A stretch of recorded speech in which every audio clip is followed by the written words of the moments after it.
嗱，首先我哋見到呢條線對住呢個圓圈位，代表佢係一個待機嘅狀態啦，佢冇任何指定做緊嘢嘅。咁如果係扭過第一格，呢三條線代表微波爐嘅功能啦。我哋可以望一望呢一邊，咁佢有幾個功率可以揀嘅，1600、360啦。咁通常一般家用嚟講用開1000或者600嘅。咁舉例，我想轉個功率做600啦，咁我再扭一扭校個時間，然後中間呢個位置撳一撳箭嘴掣，佢就會開始叮㗎啦。係啦，咁佢就會開始叮啦。係啦，咁我就暫停咗先啦。咁呢個就係微波爐嘅功能啦。咁再下一個功能，扭過一格，呢個係蒸汽嘅功能。咁蒸汽功能咧，佢呢度有得揀佢嘅功率嘅，同呢個微波爐一樣。咁佢有3個熱力嘅，1、2、3。咁3係最熱嘅。咁留意翻右下角水箱有冇水啦。咁佢有水佢就會開始蒸㗎啦。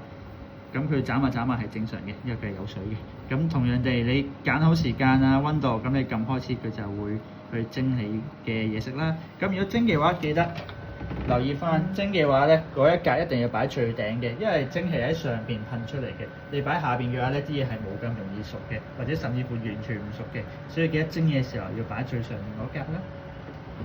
係啦，咁你再講下一個功能。呢個係焗爐嘅功能啦，咁第3格係啦，我哋可以望一望右手邊呢一度，咁我哋有個溫度嘅設計啦，例如我想焗個 pizza， 咁要預熱嘅，咁你扭咗200度，撳一撳個 play 掣，咁我之後就會預熱嘅，咁佢有個溫度計喺度，溫度計佢會有個顏色填滿咗呢個溫度計嘅，佢填滿咗之後代表預熱已經完成啦，咁到時間你就可以攞一個嘅鐵盤。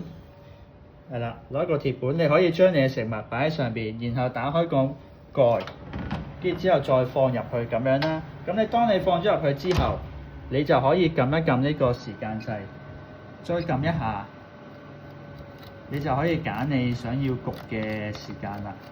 例如我想焗4分鐘，佢預熱咗200度啦，咁我就再焗佢3分鐘咁樣，係啦，擺咗嘢食入去之後焗3分鐘，或者你可能焗隻雞啊，焗咩都好，你就睇翻你嘅食譜嘅時間，咁你就校翻你想要嘅時間咁樣啦。咁我哋就暫停啦。咁我再轉下一個功能。咁如果焗嘢嘅話咧，你擺低下2格都可以嘅。咁而家我哋轉呢個模式咧，叫燒烤模式。咁主要佢係一個預設嘅火力喺呢度嘅，我哋可以望一望呢度啊。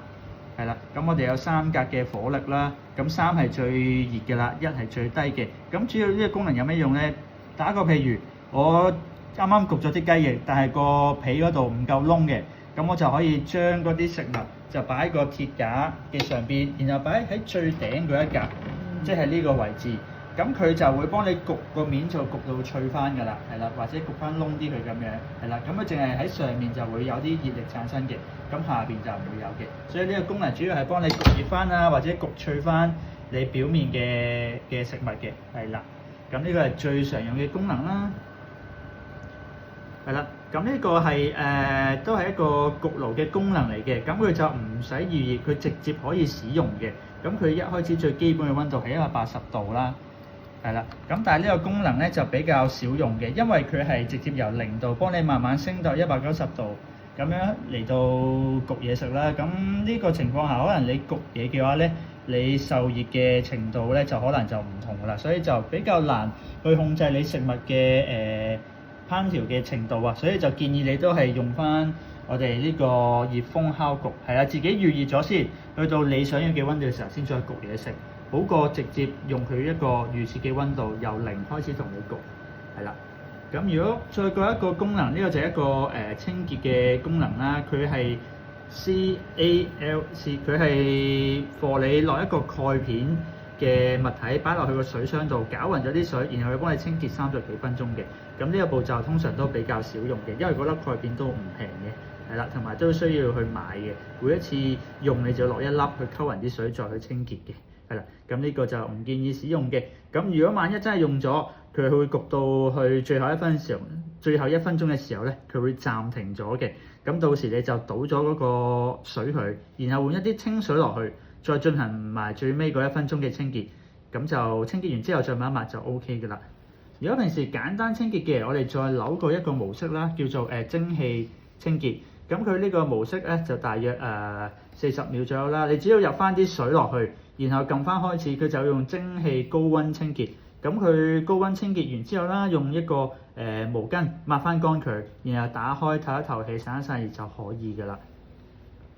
好，最尾一個 P Mode，佢有呢啲機係有幾個模式係預設咗佢嘅烹調嘅功能啦。例如可能佢會你擺塊豬扒落去，你轉佢個 menu 做P03咁樣，P04咁樣，咁佢就會自動同你烹調呢個豬扒㗎啦。但係都唔建議用呢個 function，因為都比較難用，同埋好難掌握嗰個食物嘅烹調程度啦。咁同埋佢係需要自己調校翻你嗰個食材嘅幾多 kg 嘅。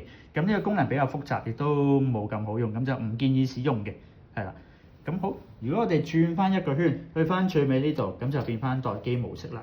咁就個功能就大致上就介紹係咁多。唔該晒你啊樂。唔使啊。Thank you。咁我呢度幫你扭翻。